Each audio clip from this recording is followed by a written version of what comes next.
정말 말도 안 돼. 이 문제를 어떻게 풀었지? 하버드 대학교의 저명한 수학자 마이클 브라운 교수는 자신의 눈을 의심했습니다. 그가 방금 칠판에 써놓은 문제는 대학원생들도 쉽게 풀지 못하는 난이도의 것이었습니다. 그런데 그의 앞에 앉아있는 고등학생이, 그것도 아시아계 여학생이 불과 10분 만에 해답을 내놓았던 것입니다. 그들에게 무슨 일이 있었던 걸까요? 오늘의 사연, 지금 시작합니다. 잠깐만요.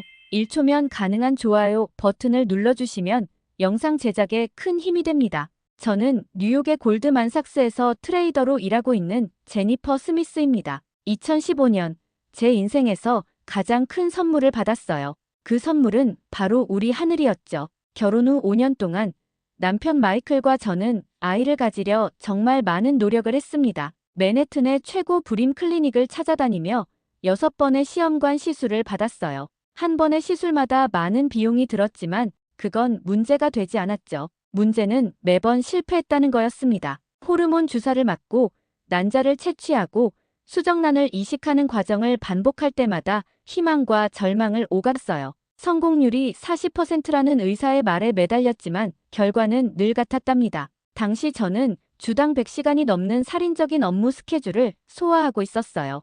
골드만삭스가 인공지능 트레이딩을 도입하면서 인력 감축이 시작되었고 남아있는 트레이더들의 업무 강도는 더욱 심해졌거든요. 그런데도 시술을 위해 틈틈이 병원을 다녔죠. 마지막 시술 실패 소식을 들었을 때 저는 더 이상 시도하지 않기로 결심했습니다. 그때 한 간호사 선생님께서 다가오시더니 한국 입양기관에 대해 알려주셨어요.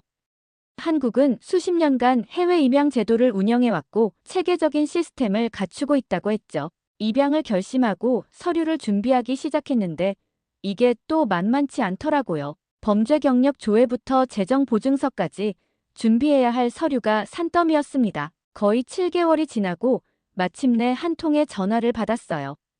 부산의 한 보육원에 7살 여자아이가 있다고 했죠. 부모님을 교통사고로 잃은 아이였는데 당시 해외 입양 아동의 90%가 3살 미만이었다고 하니 하늘이는 꽤 특별한 경우였나 봅니다. 입양 허가를 받기까지 또 3개월이 걸렸어요. 보건복지부의 해외 이주 허가, 가정법원의 심사, 그리고 마지막 입양 신고까지 모든 과정이 끝나고 하늘이를 처음 만난 날, 그 순간이 아직도 생생해요. 그날 이후로 10년이 흘렀네요. 지금도 가끔 그때의 서류들을 들춰보곤 해요. 수많은 서류 중에서 가장 소중한 건 하늘이의 입양 확인서랍니다. 그 종이 한 장이 우리 가족을 완성시켜줬으니까요. 우리 하늘이가 적응하는 과정은 생각보다 순탄하지 않았습니다. 첫 몇 달은 고비도 있었죠. 밤마다 악몽을 꾸고 울면서 깨는 아이를 진정시키는 일이 일상이었어요. 하늘이는 한국어로 무언가를 중얼거리며 울었지만 당시 저희는 한국어를 전혀 몰랐기에 아이의 마음을 제대로 이해할 수가 없었답니다. 다행히 뉴저지의 한인교회에서 운영하는 주말 한글 학교를 알게 되었어요. 그곳에서 만난 한국인 선생님들은 하늘이와 저희 가족에게 큰 도움을 주셨죠. 특히 김 선생님은 하늘이와 매주 상담을 해주셨는데 아이의 마음을 조금씩 열어주는데 결정적인 역할을 하셨어요. 처음으로 하늘이가 환하게 웃은 날은 제가 퇴근하고 돌아왔을 때였습니다. 책상에 앉아 수학 문제를 풀고 있던 아이가 저를 보더니 엄마 저 이거 풀었어요 라고 외쳤어요. 영어로 처음 한 말이었죠. 그날 이후로 하늘이는 조금씩 달라지기 시작했습니다. 사실 입양 전 보육원에서 받은 서류에는 하늘이의 친아버지가 수학교사였다는 기록이 있었어요. 어쩌면 수학에 대한 재능은 태어날 때부터 하늘이의 DNA에 새겨져 있었는지도 모르겠네요. 초등학교 3학년이었지만 하늘이는 이미 6학년 수준의 수학 문제를 풀고 있었거든요. 남편 마이클은 월스트리트에서 일하면서도 매일 저녁 하늘이와 수학 공부를 했답니다. 처음에는 단순히 아이와 친해지기 위한 방법이었는데 점차 마이클도 하늘이의 재능에 감탄하기 시작했어요. 여보, 우리 딸이 나보다 더 빨리 푸는데? 라며 웃던 날도 있었죠. 하늘이는 수학이라는 언어를 통해 새로운 세상과 소통하기 시작했습니다. 학교에서도 수학 성적은 늘 만점이었고 선생님들은 상급 학년의 문제를 내주기 시작했어요. 덕분에 저희도 조금 바빠졌답니다. 매주 도서관에 가서 수학책을 빌려오고 온라인 수학 강좌도 찾아보았죠. 그러다 뜻밖의 일이 생겼어요. 하늘이의 담임 선생님이 영재 교육 프로그램을 추천하신 거예요. 처음에는 망설였습니다. 아직 영어도 서툰 아이에게 너무 큰 부담이 되지 않을까 걱정됐거든요. 하지만 하늘이는 제 걱정이 무색하게 프로그램에 완벽하게 적응해냈답니다. 특히 기억에 남는 건 첫 수학 경시 대회였어요. 대회장에 들어가기 전 하늘이가 저를 꼭 안아주었죠. 걱정 마세요, 엄마. 제가 잘할 수 있어요. 그날 하늘이는 학년 1등을 했고 트로피를 들고 나오는 아이의 얼굴에서 처음으로 자신감이 넘치는 것을 보았습니다. 중학교에 입학할 즈음 하늘이는 이미 고등학교 수준의 수학을 공부하고 있었어요. 방과 후에는 대학 교수님께 개인 지도도 받았죠. 교수님은 하늘이가 특별한 재능을 가졌다고 하셨어요. 단순히 문제를 빨리 푸는 것이 아니라 문제를 바라보는 관점이 남다르다고 하셨죠. 그 즈음 저는 문득 깨달았습니다. 하늘이에게 수학은 단순한 과목이 아니었어요. 그건 아마도 안식처였을 거예요. 낯선 나라, 새로운 가족, 달라진 환경 속에서 수학은 하늘이에게 변치 않는 진리이자 위로였던 것 같아요. 숫자와 공식은 언제나 같은 답을 내어주었으니까요. 뉴욕의 어느 봄날, 하늘이와 함께 센트럴파크를 산책하다가 물어보았어요. 하늘아, 수학이 그렇게 재미있니? 그러자 하늘이가 대답했죠. 엄마, 수학은 제가 이해할 수 있는 가장 아름다운 언어예요. 이 세상 어디에 있든 2 더하기 2는 항상 4이잖아요. 그 말을 듣는 순간 제 눈시울이 뜨거워졌답니다. 7살 어린 소녀가 낯선 세상에서 자신만의 방법으로 살아남은 거였어요. 그리고 이제는 그 아이가 자신의 재능으로 새로운 꿈을 키우고 있었죠. 하늘이는 점점 더 성장했고 저희는 그저 그 모습을 지켜보며 응원할 수 있을 뿐이었습니다. 때로는 불안하기도 했지만 하늘이의 눈빛만 보면 모든 걱정이 사라졌어요. 그 눈빛은 제가 처음 공항에서 마주했던 그 반짝이는 눈빛 그대로였으니까요. 그렇게 행복할 줄만 알았던 우리 가족에게 위기가 찾아왔어요. 2020년 3월 20일 뉴욕 주지사가 도시 봉쇄령을 내렸을 때만 해도 이게 우리 가족의 삶을 이렇게 뒤흔들어 놓을 줄은 몰랐답니다. 월스트리트는 대혼란이었어요. 다우존스 지수가 하루 만에 2,300포인트 이상 폭락했죠. 1987년 이후 최악의 하락이었다고 해요. 남편 마이클이 속한 골드만삭스의 트레이딩 팀도 재택 근무로 전환되었지만 집에서 일하는 것이 결코 편하지는 않았어요. 매일 밤 컴퓨터 앞에서 한숨 쉬는 남편을 보며 가슴이 아팠답니다. 하늘이는 그때 맨해튼의 학교에 다니고 있었어요. 연간 학비가 6만 달러가 넘는 학교였지만 하늘이의 수학 실력 덕분에 장학금을 받고 있었죠. 그런데 코로나로 인해 모든 수업이 온라인으로 전환되었고 그 비싼 학비는 그대로였어요. 결국 고민 끝에 하늘이를 과학고등학교로 전학시키기로 했습니다. 스템 교육으로 유명한 공립학교였어요. 엄마, 제발 전학만은. 하늘이는 말끝을 흐리더니 며칠 동안 혼자 방에서 끙끙 앓았어요. 평소엔 씩씩하던 아이가 이렇게 힘들어하는 모습을 보니 제 마음도 찢어지는 것 같았지만 당시 저희에겐 선택의 여지가 없었답니다. 새로운 학교에서의 시작은 순탄치 않았어요. 특히 제클린이라는 학생과 그녀의 친구들이 문제였죠. 제클린의 아버지는 학교 이사장이었는데 그들은 아시아계 학생들을 노골적으로 차별했어요. 2020년 한 해 동안 뉴욕시의 아시아인 대상 혐오 범죄가 전년 대비 1900%나 증가했다는 뉴스를 볼 때마다 가슴이 덜컥 내려앉았답니다. 너희 나라로 돌아가. 코로나는 니들이 만든 거 아니야. 입양하라며. 버려진 아이인 거지. 이런 말들이 날아들었죠. 하늘이는 집에서는 아무 말도 하지 않았지만 어느 날 우연히 일기장을 보게 되었어요. 거기엔 매일같이 벌어지는 따돌림과 차별의 기록이 가득했답니다. 제 가슴이 찢어지는 것 같았어요. 학교는 하이브리드 수업으로 전환되었고 하늘이는 집에서 온라인으로 수업을 들을 때가 많았어요. 그 시간 동안 하늘이는 더욱 수학에 몰두했습니다. 대학 과정에 미적분학을 독학하기 시작했고 심지어 수리물리학 관련 책들도 읽기 시작했어요. 2022년 봄 하버드 대학의 맥멀런 교수님이 하늘이가 다니는 학교에서 특강을 하신다는 소식이 전해졌을 때 학교는 들썩였어요.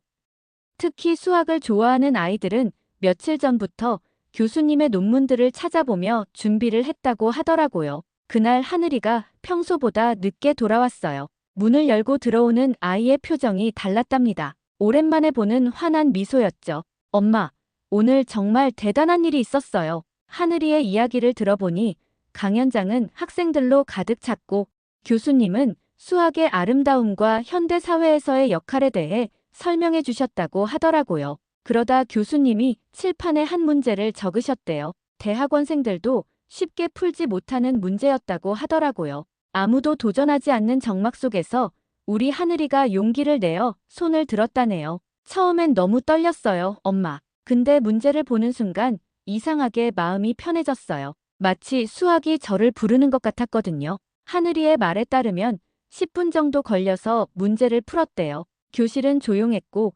맥멀런 교수님은 하늘이의 풀이를 한참 동안 보시더니 놀라움을 감추지 못하셨다고 하더라고요. 그날 이후로 하늘이의 생활은 많이 달라졌어요. 등교한 다음 날부터 제클린이 먼저 다가와 사과했다는 얘기를 들었을 때는 저도 모르게 안도의 한숨이 나왔답니다. 점심시간에도 더 이상 혼자가 아니라고 하더군요. 며칠 뒤 맥멀런 교수님께서 직접 전화를 주셨어요. 하늘이를 위한 특별 프로그램을 제안하고 싶다고 하셨죠. 하버드 여름학교에서 진행되는 수학 영재 프로그램이었어요. 보통은 고등학교 마지막 학년 학생들만 참여할 수 있는데 하늘이를 위해 특별히 예외를 만들어 주신다고 하셨답니다. 문제는 비용이었어요.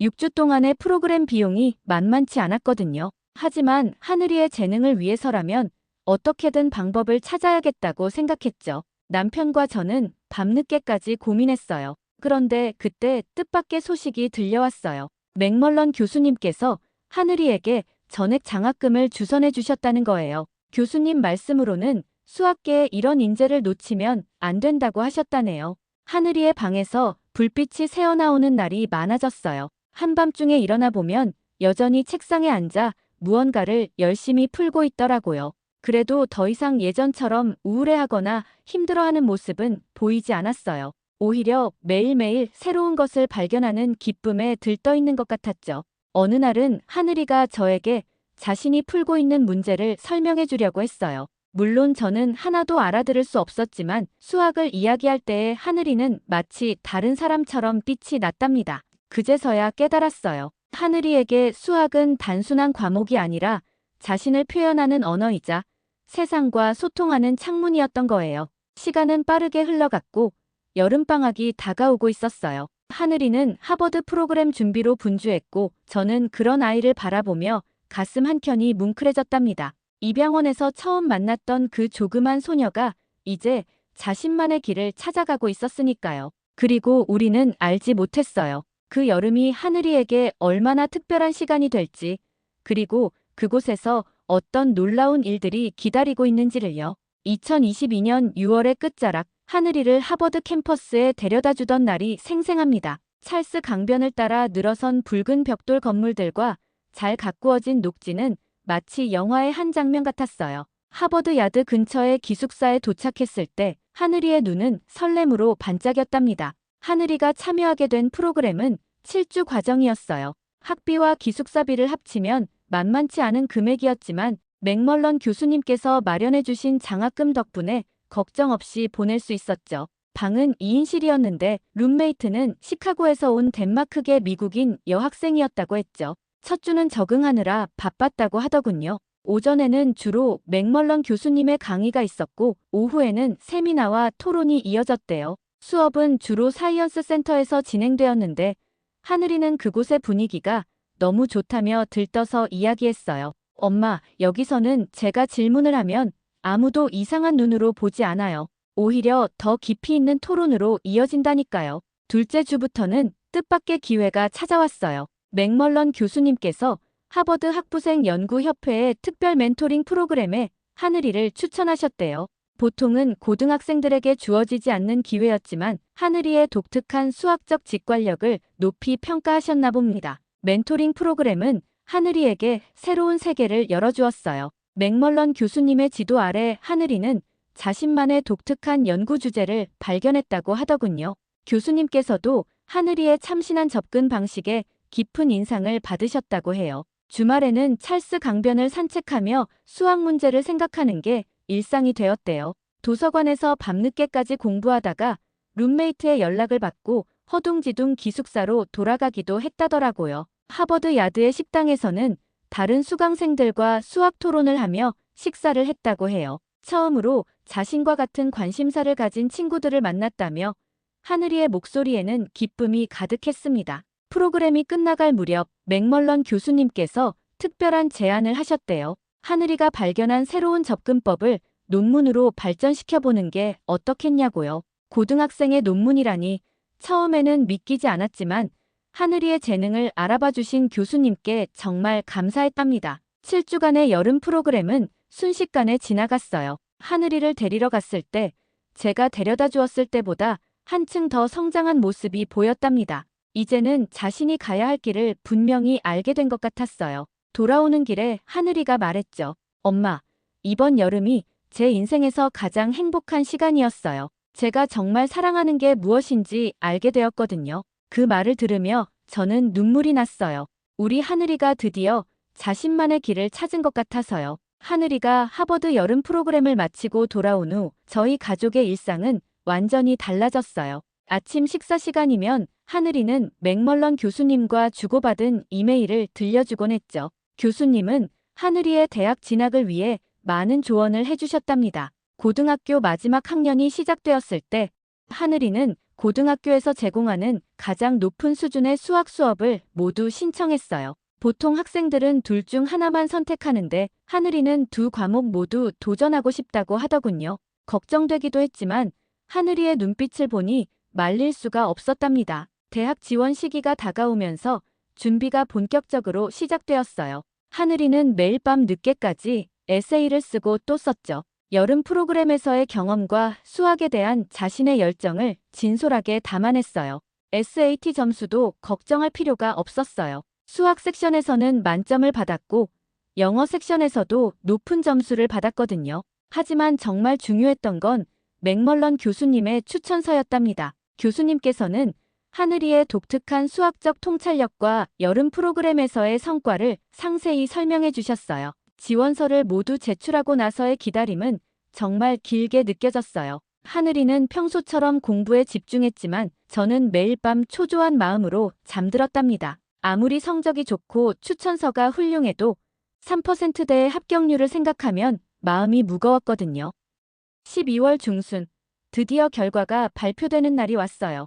하늘이는 학교를 마치고 집에 돌아와 컴퓨터 앞에 앉았죠. 저는 그 순간을 절대 잊을 수 없을 거예요. 하늘이가 프린스턴 입학처 페이지를 열었을 때 화면에는 큰 글씨로 Congratulations가 떠 있었답니다. 하늘이는 잠시 화면을 멍하니 바라보더니 이내 울음을 터뜨렸어요. 저도 함께 울었죠. 그건 기쁨의 눈물이자 그동안의 모든 고난을 이겨낸 승리의 눈물이었어요. 특히 조기 전형에 합격했다는 건 더 이상 다른 대학을 고민하지 않아도 된다는 의미였죠. 남은 고등학교 생활 동안 하늘이는 더욱 열심히 공부했어요. AP 시험에서는 모두 만점을 받았고 졸업식에서는 최우수 졸업생으로 선정되었답니다. 최우수 졸업생 대표로 연설을 하게 된 하늘이는 자신의 이야기를 처음으로 모두와 나누었어요. 저는 7살 때 한국에서 이곳으로 왔습니다. 낯선 나라에서 새로운 시작을 해야 했죠.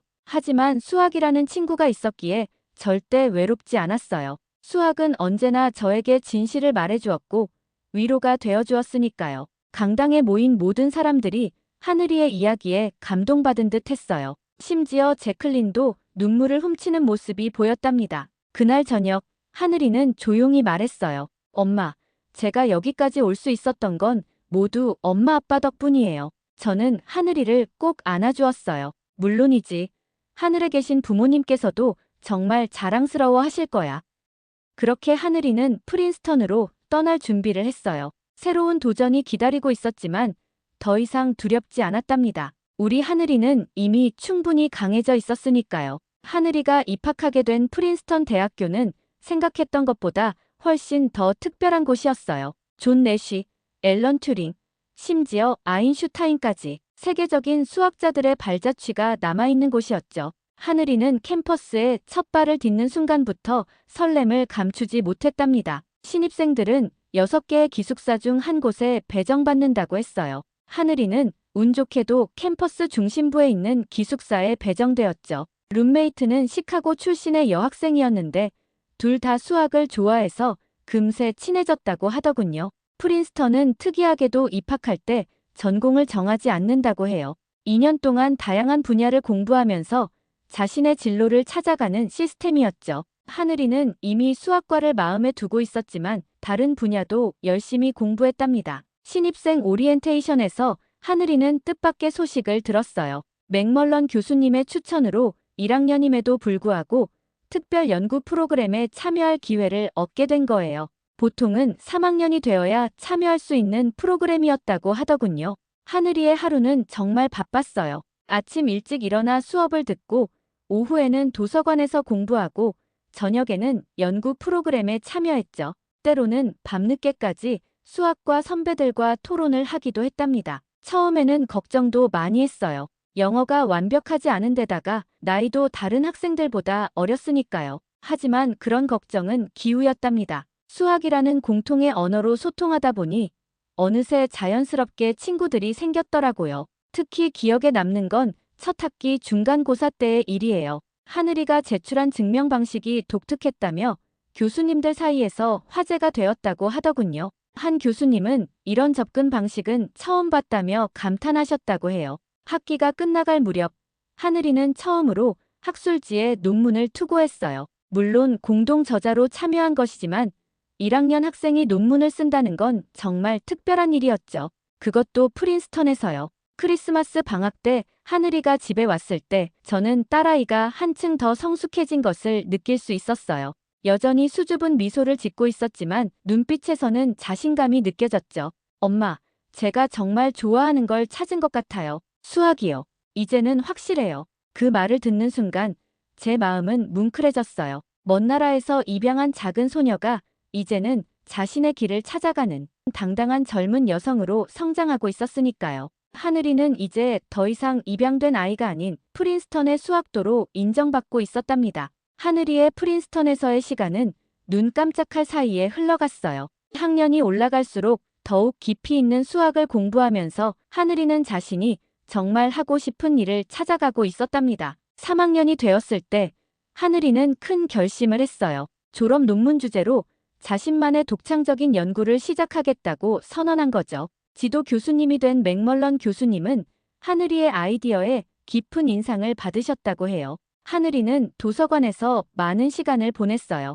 때로는 밤을 새워가며 연구에 몰두했죠. 다른 학생들이 취업 준비로 바쁠 때도 하늘이는 자신만의 목표를 향해 한 걸음씩 나아갔답니다. 그러던 어느 날 하늘이가 전화로 들려준 소식이 있었어요. 자신의 연구 결과를 국제학술대회에서 발표하게 되었다는 거예요. 학부생이 이런 기회를 얻는 건 정말 드문 일이었죠. 발표 준비를 하면서도 여전히 연구는 계속되었어요. 졸업을 앞둔 마지막 학기, 하늘이의 노력이 빛을 발했습니다. 그동안의 연구 결과를 담은 졸업 논문은 교수님들 사이에서 큰 주목을 받았어요. 몇몇 교수님들은 이 연구가 박사과정에서도 충분히 발전시킬 수 있는 수준이라고 평가하셨답니다. 졸업식 날, 하늘이는 수석 졸업생으로서 최우등 학위를 받았어요. 맥멀런 교수님은 하늘이를 자신의 제자로 받아들이고 싶다고 하셨지만 하늘이는 잠시 고민에 빠졌더군요. 엄마, 저 프린스턴에 남아서 박사과정을 할지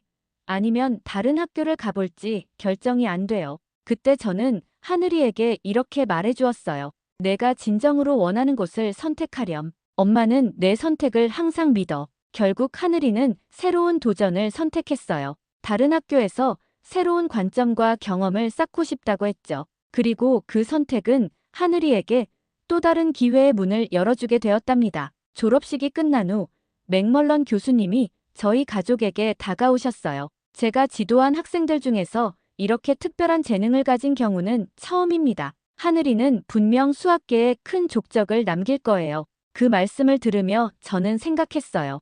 7살의 어린 소녀가 이토록 자신의 길을 멋지게 개척해 나갈 줄은 정말 몰랐다고요. 박사과정을 마친 뒤 하늘이는 수학계에서 본격적으로 자신의 이름을 알리기 시작했어요. 수학이라는 언어로 세상을 이해하는 데 열정을 쏟으면서도 늘 자신의 뿌리와 경험을 잊지 않았어요. 그 아이가 꿈꾼 건 단지 자신의 성공이 아니라 더 많은 사람들과 그 꿈을 나누는 세상이었습니다. 교수가 된 후에도 종종 첫 멘토였던 맥멀런 교수님 얘기를 꺼내곤 했어요. 그러면서 자연스럽게 자신도 후배들에게 그런 존재가 되어주고 싶다고 했죠.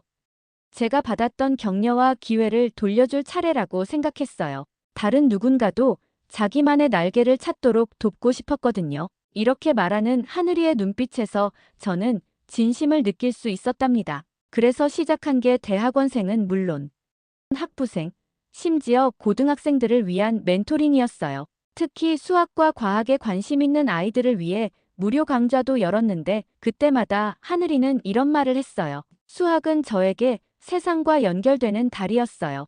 여러분에게도 그런 다리가 되어줄 수 있길 바라요. 그 말처럼 정말 많은 아이들이 하늘이를 통해 수학의 아름다움을 발견했나 봐요. 어떤 학생은 손편지로 마음을 전하기도 했죠. 하루는 꼬마 학생이 썼다는 편지를 보고 하늘이가 눈시울을 붉히고 있더라고요. 선생님 덕분에 수학이 더 이상 어렵게 느껴지지 않고 이제는 제일 좋아하는 과목이 됐다고 적혀 있었어요. 하늘이는 이런 편지를 받을 때마다 늘 눈시울을 붉히곤 했어요. 주말이면 교육의 기회가 부족한 지역의 아이들을 위해 무료 수학 교실도 열었어요. 직접 만든 간식을 들고 아침 일찍 나가더라고요. 아이들과 함께 웃고 이야기하고 수학 문제를 풀며 특별한 시간을 보냈죠. 그 중에는 전국 수학대회에서 수상한 아이들도 있었는데 그때의 하늘이 얼굴에 피어난 뿌듯한 미소를 저는 아직도 잊을 수가 없어요. 특히 문화적 차이로 힘들어하는 학생들을 만나면 하늘이는 자신의 이야기를 진솔하게 들려준답니다. 저도 처음에는 많이 힘들었어요. 하지만 그 과정이 있었기에 지금의 제가 있는 거죠. 아마도 같은 어려움을 겪어본 사람만이 줄 수 있는 위로가 있나 봐요. 하늘이를 볼 때마다 참 대견하고 고맙다는 생각이 들어요. 어린 시절 많이 힘들어했던 우리 딸이 이제는 한국계 미국인이라는 정체성을 자랑스러워하는 모습을 보면 마음이 따뜻해집니다. 학회나 세미나에서 당당하게 발표하는 하늘이를 볼 때면 문득 엄마로서 가슴 한켠이 뭉클해지곤 해요. 두 문화 속에서 자라며 겪었던 혼란과 방황이 결국 하늘이를 더 단단하고 빛나는 사람으로 만들어주었나 봅니다. 이제야 알 것 같아요. 진정한 성공이란 거창한 무언가가 아니라 하늘이처럼 자신의 뿌리를 소중히 여기고 그걸 바탕으로 다른 이들에게 따뜻한 빛과 희망을 전하는 것이라는 걸요. 우리 딸을 통해 이 소중한 진리를 배우게 되어 참 감사할 따름입니다. 오늘 사연은 여기까지입니다. 어려운 상황 속에서도 자신의 길을 꿋꿋하게 걸어온 사연자와 그 길을 따뜻하게 보듬어준 부모님의 사랑이 참 감동적이었습니다. 사연자분께 따뜻한 응원의 메시지를 댓글로 남겨주세요. 감동 마이크는 앞으로도 전 세계에서 전해오는 따뜻하고 감동적인 한국에 대한 사연들을 소개해드리도록 하겠습니다. 여러분의 많은 관심과 사랑 부탁드립니다. 구독과 좋아요, 알림 설정으로 다음 이야기도 함께 해주세요. 끝까지 시청해주셔서 감사합니다. 행복한 하루 보내세요.